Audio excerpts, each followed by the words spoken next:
Well, joining me now are two people who have first-hand knowledge of the impact of knife crime.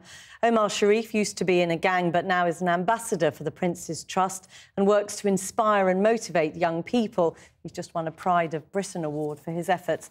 And Karim Brohi is a trauma surgeon at Barts Health NHS Trust and says across London, doctors are increasingly treating younger and younger victims. Omar Sharif, 5 people have been killed in the past 6 days in London. Every time you hear about a young person being stabbed, being killed, what do you think?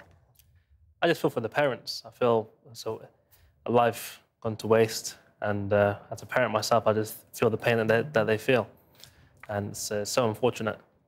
And you lost 3 friends yourself. I have in the past, and it's just increasingly becoming a bigger issue, week in, week out. I mean, the question everybody always wants to ask is why do young people carry knives when we know what the reality is?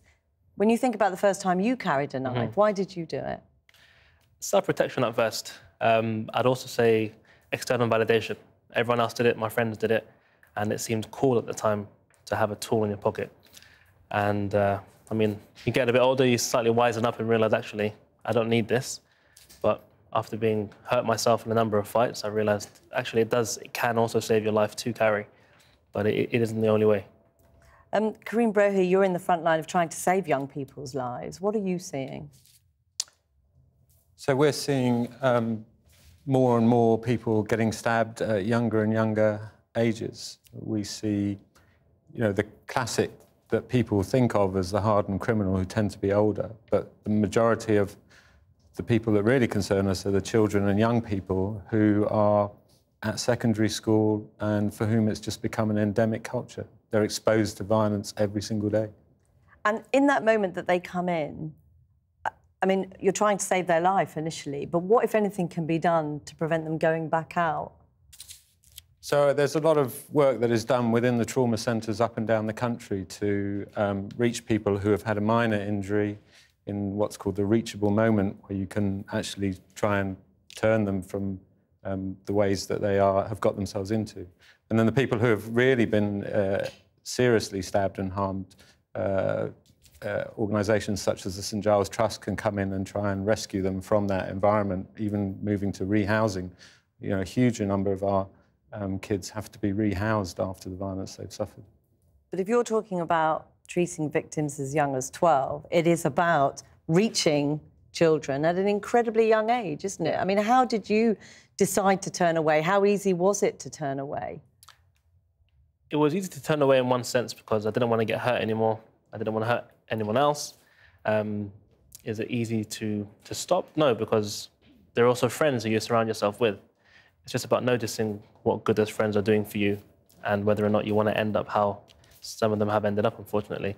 And I knew I didn't want to see inside of a prison wall, so I made that decision. When the young people come into you, are they surrounded by friends? Are there friends with them? No, friends are often long gone, you know, and the person that they are after is their mother, always, you know, because they are fundamentally kids. They call for their mum? Yeah. And so, in terms of, you know, the question everybody is asking is, how do we stop this? It's not an easy answer, is it? It's not, no. I mean, early prevention is definitely the way. It's about getting through to them, having positive role models out there they can look up to, going to reach out in schools, staggering the times they leave from school, maybe even searching them while they come into school, having detectors and things like that. Music they listen to nowadays, the drill music, the kind of movies they watch, it's all something that they've created as a lifestyle, and they need to break free. More police on the streets, that's what we're seeing. Is that the answer? So the police can create space when a problem exists, but the minute the police go away, if the problem of why people get involved in that culture still exists, then the problem will come back. And you know, what we have to do is the work that Omar and people like Omar do in terms of protecting the people who are immediately at risk, but also working in the primary schools to give young children the values and the behaviours that they won't drift into this culture when they're exposed to it in secondary school. So it really is generational, and it's going to take a lot of work by a lot of groups. Because Sadiq Khan talks about taking 10 years. That could potentially be a lot of lives lost in that time. Many. Yeah, it could be, but if you work at all layers, then you can affect all layers. And providing it's a multi-layered approach, then you can try and minimise those lives lost. But it needs everyone to be involved. And briefly, Omar, you've made that transition, if you like, to huge success now. What would your message be to young people tempted to pick up a knife? Just don't do it. It's not worth it.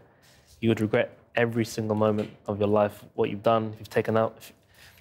Hurting someone else is something you can't live with. And you might want to do it to impress other friends, or you feel, if you're in a fight, run away. Don't try to be the bigger man. That's it. Omar Sharif, Karim Brohi, thank you both very much for joining us.